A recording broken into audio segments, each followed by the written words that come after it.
What's good with YouTube? Y'all know Big Flacco with a convicts reaction where we smash, dash, and react.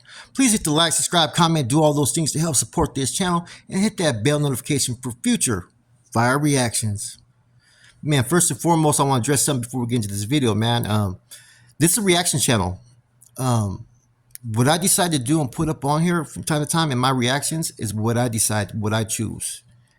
And those that want to make waves and worry about whose videos I'm reacting to and whatnot, it's really none of your business, man. Mind your own and quit whining and crying about it, man. Because it's kind of fucking irritating just to see it every time a video is posted and something's not done in accordance to how you like it, that you do nothing but bitch. Okay? No disrespect. I got to be clear on that. Okay? Someone had a problem with me reacting to Dub's video, which I agreed with about 95% of what Dub said in this video, and I supported it. Okay? Someone says, why are you dealing with that lame? Whoa, whoa. I'm thinking in my head, who are you? You know what I'm saying? If anybody's been listening to what's been going on in my life the last few months, I'm out on bail for allegedly shooting 2 people. I'm fighting for my life out here right now. Why would I want to give negative energy to anything or anybody? It's better for me to leave things to the past. So always think before you say things, man, because it makes you not sound as intelligent as you think you are. Now let's get to this video. Okay, the Narco Queen on TikTok, okay, a 24-year-old, she's an influencer on TikTok. She had hundreds of thousands of social media followers, has been shot in broad daylight. This happened on October 24. At least 2 hitmen opened fire on Sabrina Duran Montero, and she sat in a car on Padre Hurtado in Chile. The killers made off with a vehicle which was later found burnt out about half an hour's drive away from Quilicura. Sorry guys, some of these words I had to write down, I have a hard time pronouncing. Apparently, Sabrina was rushed to a local hospital with at least 8 gunshot wounds. Medics were tragically unable to save her life, man. I guess they used to call her La Niña. That was her notorious local drug trafficking name. She was a drug dealer, they say, man. She was out there in the streets, but she had a TikTok. There's a lot of dangers behind that because you kind of expose everywhere you're at just by little things, little signs, man. People will sit there and watch a YouTube video, TikTok, and try to find certain things that could identify where you're located at or wait for you to slip up. And apparently she was somehow in the game out there in South America, which they don't play by the rules, man. It's treacherous out there. And she was young, 24 years old. Beautiful, beautiful woman, man. Sad that this happened. But let's get back to this. Police believe her killing may have been a settling of scores by a rival gang. Police Chief Leonel Munoz stated on Tuesday that Sabrina had a criminal record, specifically for receiving stolen vehicles and drug trafficking, and had been released from serving a sentence approximately a month ago. So she's been out there in and out doing what she does. Now, apparently, man, she had been on parole, right? And only been out a month. And she has 575,000 TikTok followers. That's a lot. Okay, apparently beginning of the year, her and her brother were arrested for suspicion of supplying, distributing, and trafficking cannabis, cocaine, MDMA, and magic mushrooms. During her time behind bars, she reportedly began a same-sex relationship with her cellmate, Antonella Marchant. Antonella, leader of the notorious Las Marchant clan, was sentenced to 15 years in prison after her arrest in 2021. So apparently, man, she was having a relationship with someone who, out there in the streets, has some pull with a local trafficking gang, man. A notorious one at that, man. And it's kind of interesting that it's a woman that's actually running that type of organization. Then again, this is in like Chile and all those areas. It may operate a little bit different. I'm not too familiar, but at the end of the day, it's still interesting. Now, as of recently, man, I guess she has over 450,000 followers on TikTok, where she also went by the names Katrina Guzman and Joaquina Guzman. Many of her selfie videos have been watched millions of times.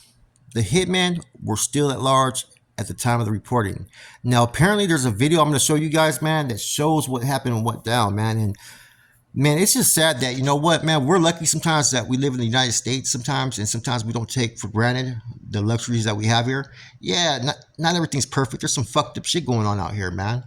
But at the end of the day, when you go into some of these foreign countries, right, especially the more you go down in South America and whatnot, there's a lot of fucked up shit that happens out there, man, that in our eyes, we're like, how could that be acceptable? but it is. It's an everyday life out there. It is what it is, and people have to make a way to provide for their families or to have the things that she wants. She probably was a young woman that, I'm saying, the only way she could find to have the luxurious items that she wanted, I'm saying, at that age, which a young woman should have, was she had to be up in the game. I'm saying? And she probably involved herself with certain individuals that probably weren't the best decisions for her to make. I'm saying? When we're young, we make poor choices. But sometimes there's places where you're forced into making those choices. I give a fuck what anybody says. Everybody says you have a choice. Not always, man. Anyways, let's watch this video real quick.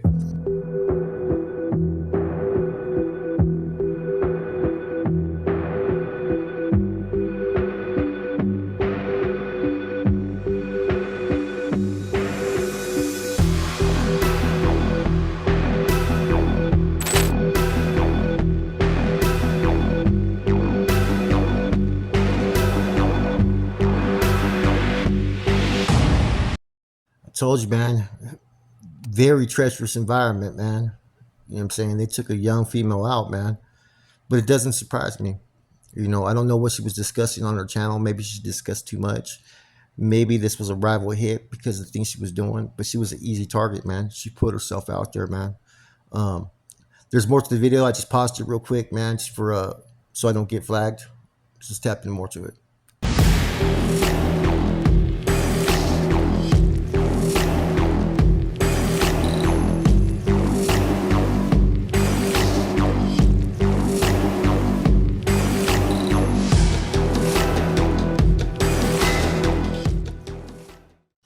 Wow, you guys see that? She was doing basic stuff that like any young, teenage or young woman does in their 20s, right?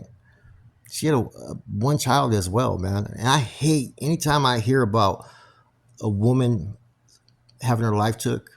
I get it. Women could be some of the hardest people you have to deal with, right? But sometimes you just got to tolerate certain things. But this had nothing to do with that. This had to do with something that was it looks almost like it's personal, that serious, to make a statement, man. So whoever she was associated with, a lot of times, man, sometimes they like to make examples, and those areas are known for doing that, is making examples, not going after the person that they want to go after, but going after one of their associates or someone that they're close to. So if she was having a relationship with that one chick, I wouldn't be surprised if this was basically a fucking statement being made, man. But in any event, a young life was took. A lot of us aren't in tune with a lot of TikTok and YouTube channels that they have in South America and Mexico, but there's a lot, man. A lot of people are trying to do the same thing that we do over here, man. They're trying to generate income and make a life for themselves so they don't have to be in fucking, trafficking drugs or, trafficking stolen cars and the things that happens in life, man. So, take your life for granted, man. This is a sad story. I never even heard of her till today. And I started doing some research, man, and she's just like any other young woman, you know, trying to make it out there in this world. With that said, it's a Compass reaction.